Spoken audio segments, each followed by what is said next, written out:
ಭೂಮಿಯ ಒಳಗೆ ಏನಿದೆ? ಭೂಮಿಯ ಒಳಗೆ ಮೈಕ, ಜಿಪ್ಸಮ್, ಅಂತರ್ಜಲ, ಸುಣ್ಣದ ಕಲ್ಲು, ಖನಿಜಗಳು ಮತ್ತು ಕಬ್ಬಿಣ, ಸತುವು, ತಾಮ್ರ ಮತ್ತು ಆ, ಬೆಳ್ಳಿ ಇಂಥವುಗಳು ಭೂಮಿಯ ಒಳಗಡೆ ಇದೆ. ಅಂತರ್ಜಲ ಕೂಡ ಭೂಮಿಯ ಒಳಗಡೆ ಇದೆ.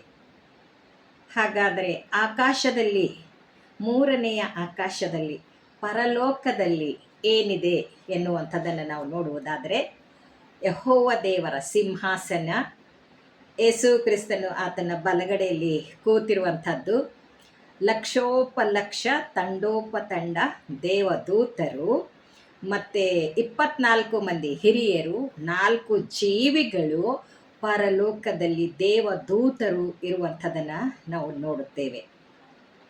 ಹಾಗಾದರೆ ನಾನಿದನ್ನು ಯಾಕೆ ಈ ಪ್ರಶ್ನೆಯನ್ನು ಕೇಳ್ತಾ ಇದ್ದೇನೆ ಅಂತಂದರೆ, ಇಬ್ರಿಯರಿಗೆ ಬರೆದ ಪತ್ರಿಕೆ 1ನೇ ಅಧ್ಯಾಯ 1ನೇ ವಚನದಲ್ಲಿ ಈ ರೀತಿಯಾಗಿ ಹೇಳುತ್ತದೆ, ನಂಬಿಕೆಯೋ ನಾವು ನಿರೀಕ್ಷಿಸುವವುಗಳ ವಿಷಯವಾಗಿ ಭರವಸದಿಂದಿರುವುದು, ಕಣ್ಣಿಗೆ ಕಾಣದವುಗಳನ್ನು ನಿಜವೆಂದು ತಿಳಿದುಕೊಳ್ಳುವುದು ಆಗಿದೆ ಎಂದು.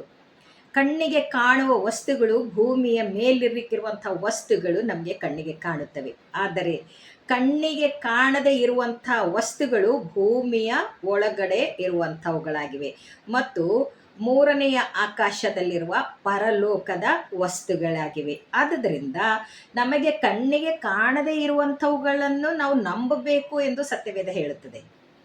ಕಣ್ಣಿಗೆ ಕಾಣದೇ ಇರುವಂಥದ್ದನ್ನು ನಾವು ನಂಬಬೇಕು ಮತ್ತು ನಾವು ನಿರೀಕ್ಷಿಸುವಂಥ ವಿಷಯ ಯಾವುದಂತಂದರೆ, ಪರಲೋಕ ರಾಜ್ಯವನ್ನು ನಾವು ನಿರೀಕ್ಷಿಸುವವರಾಗಿದ್ದೇವೆ. ಯಾರಿಗಾದರೂ ಕೇಳ್ರಿ, ನಿಮಗೆ ಸತ್ತ ಮೇಲೆ ಎಲ್ಲಿ ಹೋಗುವುದಕ್ಕೆ ಇಷ್ಟ ಅಂತಂದರೆ, ನಾವು ಮೋಕ್ಷಕ್ಕೆ ಹೋಗುವುದು ಇಷ್ಟ ಅಂತ ಹೇಳ್ತಾರೆ.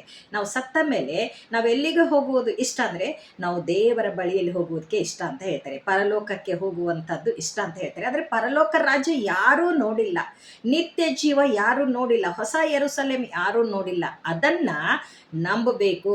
ದೇವರಿದ್ದಾನೆ ಅಂತ ನಂಬಬೇಕು. ಆ ದೇವರು ನಮ್ಮನ್ನು ಪರಲೋಕ ರಾಜ್ಯಕ್ಕೆ ತೆಗೆದುಕೊಂಡು ಹೋಗ್ತಾನೆ. ನಿತ್ಯ ರಾಜ್ಯಕ್ಕೆ ನಮ್ಮನ್ನು ಸೇರಿಸುತ್ತಾನೆ. ನಿತ್ಯ ರಾಜ್ಯ ಇದೆ, ಹೊಸ ಯೆರೂಸಲೇಮ್ ಇದೆ. ನಾವು ಸತ್ತು ಹುಣಲ್ಪಟ್ಟು ತಿರುಗಿ ಯೇಸು ಕ್ರಿಸ್ತನಲ್ಲಿ ಇದ್ದೀವಾದರೆ ನಾವು ಪರಲೋಕ ರಾಜ್ಯಕ್ಕೆ, ನಿತ್ಯ ಜೀವಕ್ಕೆ ಮತ್ತು ಮೋಕ್ಷಕ್ಕೆ ಸೇರುತ್ತೇವೆ ಎನ್ನುವಂಥದ್ದು ಈ ವಾಕ್ಯ ನಮ್ಮನ್ನು ದೃಢಪಡಿಸುತ್ತದೆ. ಆದುದರಿಂದ ನಂಬಿಕೆಯಿಂದ ನಾವು ನಮ್ಮ ಮುಂದಿನ ಭವಿಷ್ಯಕ್ಕೋಸ್ಕರ ನಾವು ಜೀವಿಸಬೇಕಾಗಿ ನಮಗೆ ದೇವರ ವಾಕ್ಯವು ತಿಳಿಸುವಂಥದ್ದಾಗಿದೆ. ಆಮೇನ್.